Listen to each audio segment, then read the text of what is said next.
इस 15th aphorism में again से हैनिमन ने unity of vital force and material body के बारे में बात की है।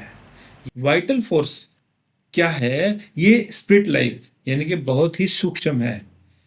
ये मटेरियल नहीं है, ये एनर्जी है जो मेंटेन कर रही है किसकी? लाइफ की harmony in our body.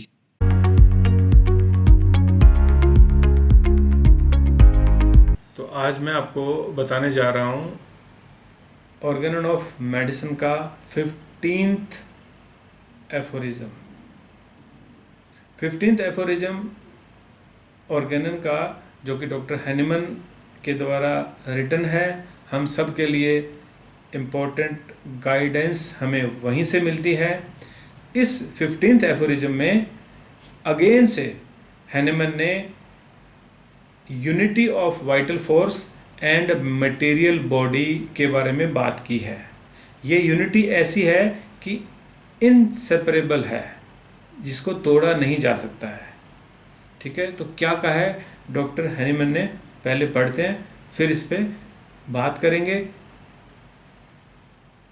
15th aphorism of organ of medicine: the affection of morbidly deranged spirit-like dynamis, that is vital force, that animates our body in the invisible interior, and the totality of outwardly cognizable symptoms produced by it in the organism and representing the existing malady constitute a whole, they are one and same।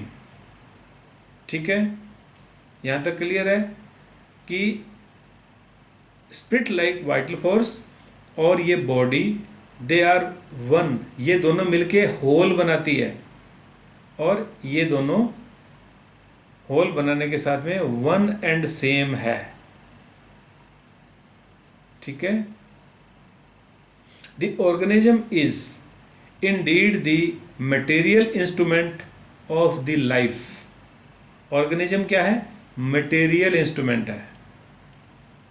जैसे हमारे computer में hardware होता है, software होता है, तो ये है hardware, material instrument of the life.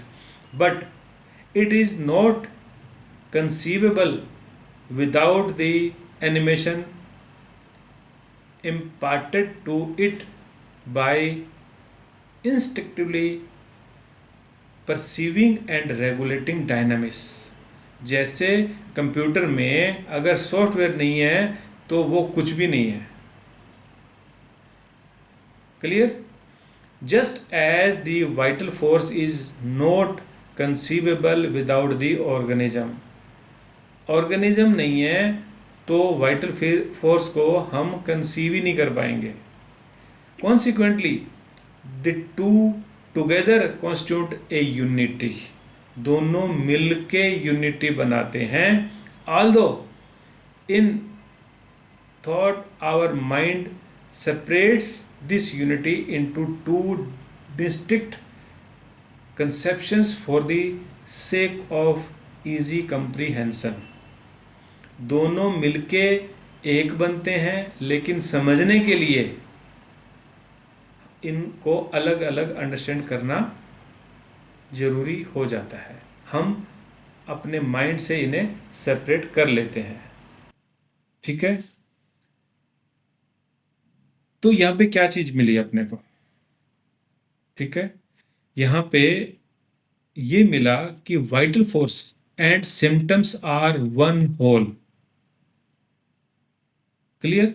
Vital force की डिरेंजमेंट हुई तो जो सिम्टम्स निकल के आए ये होल है। जो मोर्बिड डिस्टर्बेंसेज है ना वाइटल फोर्स की, जो कि इममेटीरियल है, वो अपने आप को एक्सप्रेस कैसे करेगी? ऑब्जर्वेबल साइन एंड सिम्टम के रूप में करेगी ना, और इसलिए उसको बॉडी की जरूरत है। तो ये सिम्टम्स जो है ये सेपरेट नहीं है डिजीज से। डिजीज कहां है? वाइटल फोर्स में। तो वाइटल फोर्स से वाइटल फोर्स से सिम्टम अलग नहीं है।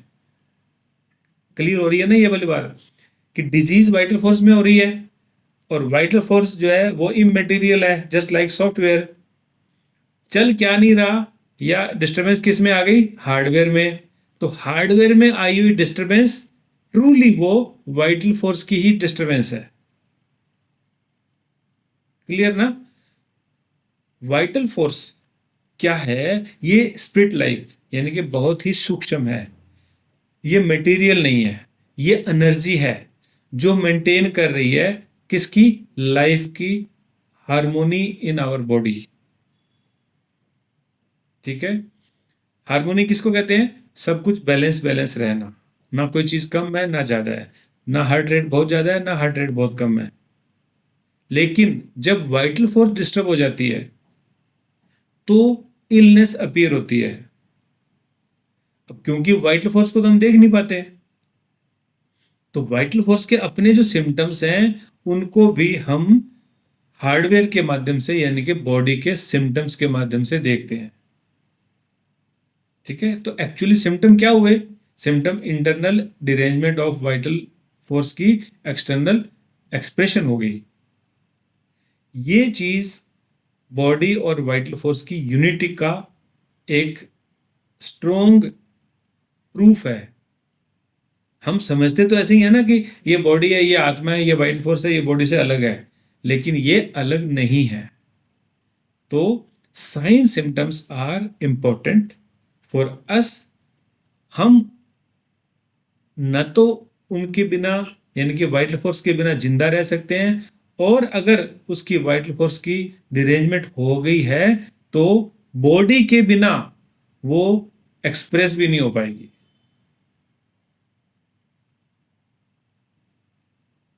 ठीक है। तो ये सारी बात बिल्कुल सिंपल है और सबको क्लियर भी है। बार बार इस बात को कुछ एफोरिज्म से हैनिमन कहते हुए आ रहे हैं। क्यों बार बार कह रहे हैं जी, क्योंकि हम ये ना सोचें कहीं कि हम बॉडी का इलाज कर रहे हैं। बॉडी तो एक टूल है, एक माध्यम है जो हमें इंटरनल डिरेंजमेंट को अंडरस्टैंड करने का एक जरिया दिखता है।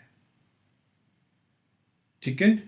तो हम होम्योपैथ के लिए ये कंसेप्ट अच्छे से अंडरस्टैंड किया जाना जरूरी है, जिससे कि हम डिजीज को केवल बॉडी का रोग न समझ लें, केवल बैक्टीरिया इन्फेक्शन ये वो न समझ लें।